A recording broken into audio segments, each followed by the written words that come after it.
Quem assiste novelas latinas já sabe que as aberturas têm um estilo bem diferente das histórias produzidas no Brasil.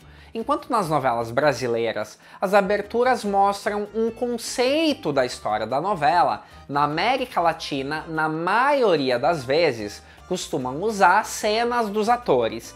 Mas não é exatamente das aberturas que eu quero falar, e sim dos créditos, de como elenco e produção são apresentados dentro da abertura. Para quem gosta desse assunto, o Almanaque Latino de hoje é um prato cheio de curiosidades e situações bem peculiares.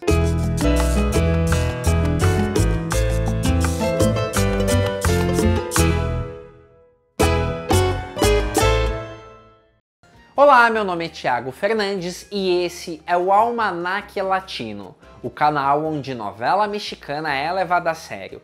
Antes da gente adentrar um mundo cheio de egos e vaidades dos créditos, quero pedir que você se inscreva no nosso canal. Para fazer isso é bem simples e quando você aciona este sininho, ainda recebe aquele aviso do YouTube quando surge conteúdo novo por aqui. Parece bobo, mas é algo que ajuda demais a nossa comunidade a crescer. Como eu já adiantei, os créditos nas novelas mexicanas são super diferentes ao que estamos acostumados a ver nas novelas brasileiras. Aqui o elenco vai passando e quando chegam os atores de maior trajetória, aparecem os créditos de atores convidados, participações especiais, fulano de tal como o personagem X. Se você costuma procurar no YouTube como são as aberturas originais das novelas mexicanas, já deve ter notado que dá a impressão que todos os atores do elenco são super importantes, já que cada um deles vem com uma designação que dá uma notoriedade. Parece que eles ficam tentando agradar muita gente e o tempo todo. Os nomes podem aparecer não só com uma designação do tipo ator convidado, como eventualmente surge com uma animação diferente, nome de algum ator em caixa alta, sublinhado, enfim, para deixar claro que aquele ator é considerado bem importante. Já faz algum tempo que o SBT não tem exibido as aberturas originais das novelas, mas quando exibia, muita gente se perguntava, afinal, o que é isso de primeiro ator? Essa é uma nomenclatura muito comum nas aberturas das novelas da Televisa. O primeiro ator no crédito da abertura mexicana é aquele artista de trajetória extremamente consolidada, geralmente um veterano, que tem um papel importante, embora não seja o protagonista do enredo. Ou seja, em geral, é um ator mais velho que recebe esse crédito. Só que na novela Amigas e Rivais, de 2001, conforme a trama foi sendo esticada, o produtor Emílio La Roça foi chamando vários astros para integrar o elenco. Entre eles, surgiu o Eduardo Santamarina, mas sabe-se lá por quê? Talvez porque quis dar ainda mais destaque para ele na abertura, o produtor resolveu chamar Eduardo Santamarina de primeiro ator. Sim, Eduardo Santamarina era um astro, e ainda é, por sinal.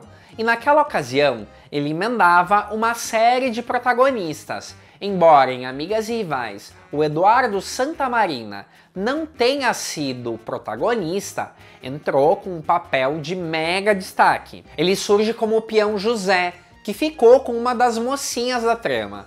Mas chamar de primeiro ator foi forçar um pouco, né?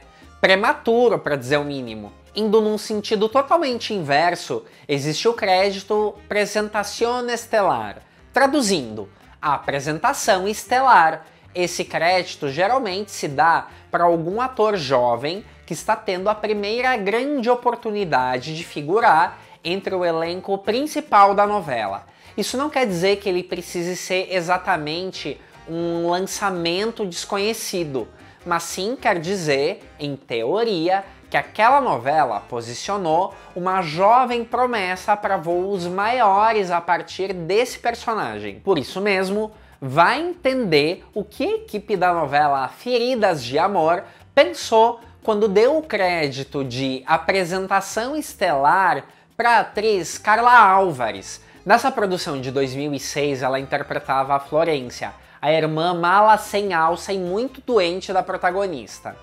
Era, de fato, um personagem que frequentava o núcleo principal da história e fundamental para o desenrolar do enredo. Mas não tinha cabimento chamar de apresentação estelar a presença de uma atriz que já tinha um nome mais do que firmado na TV mexicana. A essa altura do campeonato, Carla Álvares já havia colecionado sucessos como vilã e até já tinha sido uma protagonista 1000 anos atrás.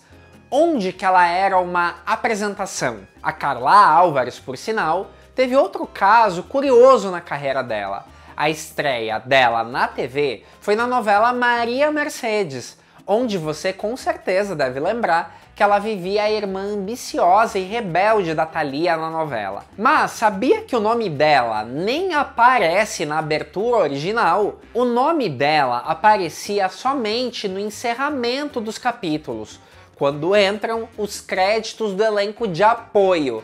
Detalhe que a personagem da atriz tinha mais peso na trama do que muita gente que sim era acreditada na abertura. Será que nem eles previam que a atriz teria destaque na novela? Tem um caso que eu acho bem maluco que eu queria citar. Envolve uma atriz que nem é conhecida por aqui em uma trama que nem passou na televisão brasileira. Na novela Salud, Dinheiro e Amor, o produtor Emílio La Roça, olha ele de novo, colocou o seguinte crédito: em seus 43 anos como atriz, Kitty de Hoyos. Não era uma data fechada e mais marcante como 40 ou 45, mas ele resolveu colocar mesmo assim. Ficou esquisito, né? Também o produtor Emílio La Roça foi quem resgatou o ator Eduardo Yanez, que andava com a carreira muito em baixa depois de tentar, sem sucesso, trilhar caminho em Hollywood. O produtor trouxe Eduardo Yanez para ser um dos protagonistas da novela La Verdad Oculta, que era a fusão de duas novelas, portanto trazia dois casais principais.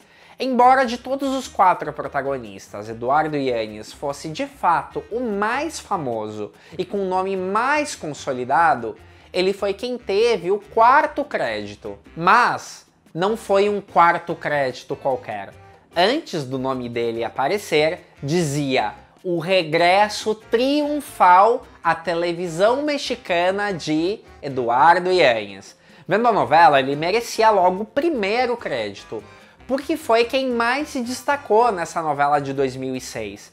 Não parece que resolveram inflar ainda mais o ego do ator para convencer que ele fizesse a novela? Como já ficou claro, ordem, tamanho, algum texto acompanhando, tudo envolvendo créditos está relacionado ao ego dos artistas. O que dizer então quando você reúne 2 mega astros como protagonistas e que por acaso ambos são conhecidos por crises de estrelismo. O produtor Ernesto Alonso lidou com as vaidades de Lucía Méndez e Andrés Garcia, ambos no auge do sucesso e protagonistas da novela Tu o Nadie, que no Brasil ganhou o título de Só Você.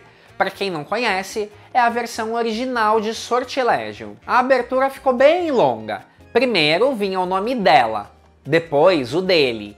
Entrava o título da novela e os nomes dos protagonistas apareciam de novo, mas agora em ordem diferente. Primeiro o nome do Andrés Garcia, seguido da Lucía Méndez. Enquanto isso, muitos atores que tinham personagens importantes na trama tiveram que ter nomes deixados de fora da abertura.